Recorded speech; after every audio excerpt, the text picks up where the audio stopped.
Welcome to the Deep Dive. This week, we're taking an urgent look, really consolidating late September intelligence reports, cyber news, corporate disasters, quite a stack. Yeah, a lot happened. We're synthesizing all this to focus on, well, one escalating theme, how capable malicious actors are getting, and the truly massive financial fallout when basic cyber diligence just fails. That's exactly it. That's the mission today. We looked at these sources and saw this pattern. Acceleration and, honestly, affordability for the attackers. Right. So we need to connect these things that might seem separate, state-sponsored AI propaganda over here, record DDoS attacks there, huge breaches affecting billions, to give you, the listener, a clearer integrated picture of the digital risks we're facing right now. Keeping your systems safe is super important as businesses rely more and more on digital systems, and that's where turnkey cybersecurity can really help. Yeah, we're here to help small businesses just like yours make sure they're safe and sound in this crazy world of cybersecurity. And we offer a whole suite of services specifically tailored for you. So that's ensuring CMMC compliance and doing penetration testing. We also run vulnerability scans, and we can help you develop a comprehensive risk assessment. And it doesn't stop there, right? No, it doesn't. We handle incident response, should the unfortunate happen, and we guide you through migrations like GCC. We just want to make sure your transitions are smooth and that you're secure. It's all about peace of mind, right? You focus on what you do best, running your business, and we'll make sure that your digital world is safe and sound. Okay, let's dig in. Section 1, the new face of digital warfare. I mean, the old idea of a Russian troll farm, noisy, kind of messy, that seems completely upgraded now. Oh, absolutely. We're not talking humans tweeting bad grammar anymore, are we? Yes. This is sophisticated, automated AI weaponry. That's where the analysis really kicks off. The sources detail the return of this Russian group, Copycop, or Storm 1516. Okay. They've got strong links to John Mark Bugin, that former Florida sheriff's deputy who got asylum in Russia, and they're allegedly backed by the Kremlin elements of the GRU. Wait, can we pause there just for listeners? GRU, FSB, SVR. We hear these acronyms.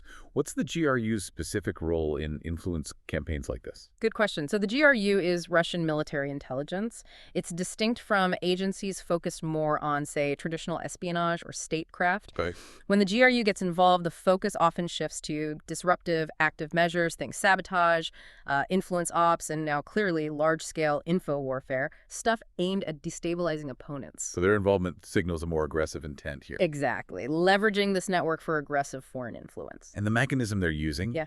That's what seems genuinely alarming. It's not off-the-shelf software, is it? No, not at all. They're using self-hosted Llama 3 models, that's advanced AI, built and run entirely on their own infrastructure. Why does the self-hosted part matter so much? Why is that such a big difference? Well, that's the key insight, really. It's not just about making content faster. It's about building sovereign, untraceable infrastructure. Ah. See, if they used a commercial model, Google's, OpenAI's, those companies could potentially cut off access or spot the usage pattern. Right. By self-hosting, they create this proprietary, basically untake-down-eekable content engine. It guarantees they can pump out content rapidly with zero outside oversight or control. And the scale. It's astonishing. The analysis found over 200 new websites just recently. And they're not going for obvious targets, are they? They're creating these really granular campaigns. Precisely. They're impersonating fictional local media outlets in the U.S., France, Canada, Norway, key places. Okay. And also specific political parties in France, Canada, Armenia. That level of granularity makes the influence targeted, subtle, and feel locally relevant. But the twist that shows the real sophistication, the creating fictional fact-checking organizations. Yeah. In Turkish, Ukrainian, Swahili, that's another layer entirely. They're making the lie and the thing that supposedly authenticates the lie. It's quite clever, isn't it? And what's fascinating is how the AI works. It doesn't always have to invent stuff from scratch. Right. It can quickly scan, cherry-pick real articles, maybe totally benign ones, then rewrite and frame them to push Putin's desired narrative. Yeah. Specifically targeting elections, referendums, things like that. So it often has a grain of truth, making it harder to spot and debunk. Exactly. And crucially, the sources point out how cheap this is, relatively speaking, and how effective. It's intelligence disruption on a budget. Which matters even more when you hear reports about, say, the U.S. agency CISA having its counter-disinformation work potentially gutted. Right. If the defense is struggling for resources and coordination while the attackers are getting exponentially cheaper and faster, well, that asymmetry gets dangerous fast. That affordability theme, it translates from AI influence right into physical access, which brings us to Section 2, this physical-digital convergence. If AI is the scalpel for information, then maybe the SIM farm is the entry point into our communications. That's a good way to put it. A SIM farm. It sounds technical, but just picture it. Often a small space, a closet maybe, Okay. packed with hardware holding tens of thousands of SIM cards. Each card basically acts like a virtual cell phone hooked up to antennas and the internet. So if I'm, say, in Russia and I connect to that farm in New Jersey, my call or text looks like it came from New York City. That's precisely the function. It bypasses geographic checks, makes phishing seem local and legit. Huge credibility boost for scams. Absolutely. And the Secret Service just took down a batch of these, specifically in the NYNJCT tri-state area, critically within a 35-mile radius of the UN headquarters. That timing wasn't accidental. No, aimed right at the UN General Assembly session, targeting officials, dignitaries. Now, the Secret Service claimed these farms could take down the entire cell network. That sounds a bit much. Yeah, that's highly hyperbolic. Carriers like Verizon, AT&T, they have redundancies for that. But what's definitely true is they could swamp a localized area with traffic. Imagine a cell site suddenly getting 50, 100 times normal use. What happens then? The carrier system might flag it as anomalous or even take that specific cell site offline to protect the wider network. That causes real localized disruption, damage. And the sources stressed this was labeled just a test. They lost some gear, sure, but the capability isn't gone. They were probing vulnerabilities near a high-value target. That's the chilling part, just a test. Which, speaking of probes and tests, we need to talk about sheer scale. The same week, Cloudflare stopped a DDoS attack that just shattered records. It hit one single IP address with, 22 terabits of traffic. 22 terabits per second, yeah. For perspective, the old record was around 11.5 Tbps. This nearly doubled it. Just incredible volume. And again, not a long attack. It lasted maybe 40 seconds. 40 seconds. Yeah. Again, feels like a stress test. A quick burst to see what's possible. Max potential. Where did it come from? Over 400,000 compromised devices spread across 14 different ISPs globally. Just shows the brute force capability that's out there, ready to be weaponized. That kind of capability. It leads right into Section 3. The catastrophic costs when cyber defenses fail or are just neglected. Right. Because when these attacks hit unprepared targets, the financial damage is total.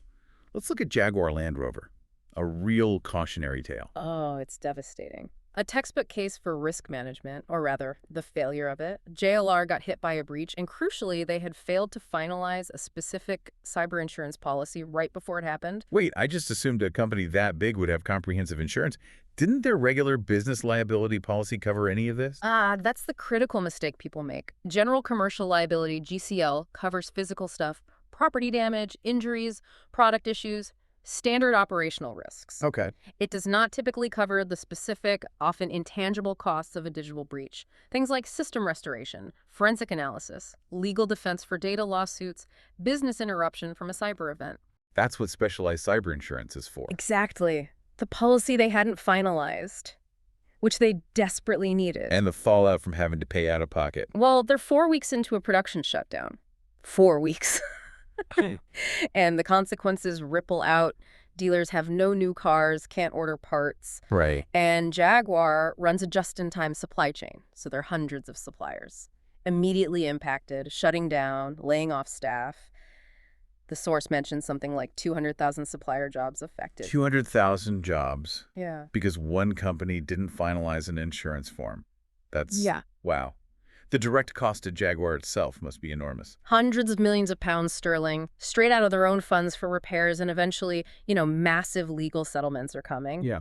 It got so bad, the British government is actually considering, the source called it a crazy idea, stepping in, buying parts from the struggling suppliers just to keep them afloat, then maybe selling them back to Jaguar later. An industrial bailout triggered purely by a cyber failure. Unbelievable. Pretty much. And if that wasn't enough of a warning, look at the Salesforce mega breach. The root cause there was almost insultingly simple. Yeah, I was struck by that too. Startlingly basic. An employee clicked on a phishing link. Compromised credentials. A mistake. One mistake. But because Salesforce is such a major hub, a key part of the supply chain for so many others, Amplified massively. exactly, impacted at least 760 other companies downstream. We're talking Google, Farmers Insurance, Christian Dior, big names, and ultimately the data of 1.5 billion users compromised. 1.5 billion. That scale is just hard to grasp. It really highlights that supply chain vulnerability, doesn't it? Yeah. Your own defenses can be perfect, but if a key vendor like Salesforce gets hit, you're exposed. And the long tail is just starting. Oh, yeah. Between 50 and 100 lawsuits already filed against Salesforce. That legal battle will go on for years, costing millions more. Okay, let's pivot a bit to policy. Hmm. What's happening in Washington alongside all this? Starting with, well, a classic D.C. move, kicking the can on FISA 702. Yeah, Section 702 of the Foreign Intelligence Surveillance Act. That's the controversial bit, allowing mass collection of communications data without individual warrants. Critics say it sweeps up American data, incidentally. And it's expiring soon. Supposed to expire next April, but having a big, politically charged fight over surveillance right before the midterms? Apparently not ideal. So Congress is looking at a bill to just push the expiration out 18 months and, form a committee to study it. Avoidance via delaying committee. Got it. Pretty much. Meanwhile, the administration is moving forward quite aggressively with an executive order on the H-1B visa program. Met the fee hike. A massive hike, raising the application fee from, $215,000 to $100,000? $100,000. Yeah. Wow. What's the stated goal there? Supposedly to curb abuse, make sure only companies needing truly exceptional, high-skilled talent apply. But the analysis suggests some serious potential downsides. Like what? Well, $100,000 is maybe absorbable for Google or Microsoft, but for startups, smaller tech firms competing for that same talent, it's a huge barrier. Creates a two-tiered system. Exactly. The prediction is immediate lawsuits, for one. But more strategically, high-growth companies might just decide to locate those high-skilled jobs offshore instead of paying the fee. So it might not even benefit the U.S. workforce much and could hinder innovation here. That's the concern. And adding to this sort of policy whiplash is the strategy around AI chips. It seems contradictory. That's so. Well, on one hand, the stated goal is maintaining U.S. dominance in AI. Makes sense. But then the administration reverses its own ban on NVIDIA selling key AI chips to China. Wait, they reversed the ban. And also greenlit exports to sensitive places like the UAE and Saudi Arabia. That seems counterintuitive to the goal of dominance. Right. The analysis points out that Huawei, the big Chinese tech firm, was expected to make maybe 200,000 of its own less powerful AI chips this year, limited capacity. Okay. But by lifting the ban, it allows companies like Huawei to basically supercharge their AI development by combining their own chips with NVIDIA's much more powerful hardware. It directly undermines the restriction goal. Policy confusion, to say the least. Seems like it. And finally, just a quick, chilling reminder that old-school human spying is still very much a thing in this digital age. The spy in plain sight story. Oh, yeah, that was incredible. Just stunning. A Chinese defector, granted political asylum years ago, claimed he opposed the government during Tiananmen Square. Turns out, He was a spy all along. a 68-year-old Chinese operative. All these years, he was leading a nonprofit supposedly promoting democracy in China while actively, meticulously spying on the very dissidents he claimed to be helping. Wow. Just underscores that basic trust and vetting are still fundamental, aren't they? No matter the tech. Absolutely. Foundational security. So bringing it all together, what's the main takeaway here? We've seen cheap, effective AI weaponized for global influence. Highly organized physical tests against our digital infrastructure. Yeah, the SIM farms, the DDoS. And then these devastating financial consequences, hundreds of millions for Jaguar, 1.5 billion users hit via Salesforce when basic security fails. The key themes really are acceleration, scale, and how interconnected all this risk is now. The sheer force of that 22 terabit DDoS, the surgical targeting of the SIM farms, it shows adversaries aren't just planning, they're actively testing, confirming their tools are ready. So if that SIM farm operation targeting UN dignitaries was just a localized test, Right. and that record-shattering 22 terabit DDoS only lasted, what, less than a minute? Right.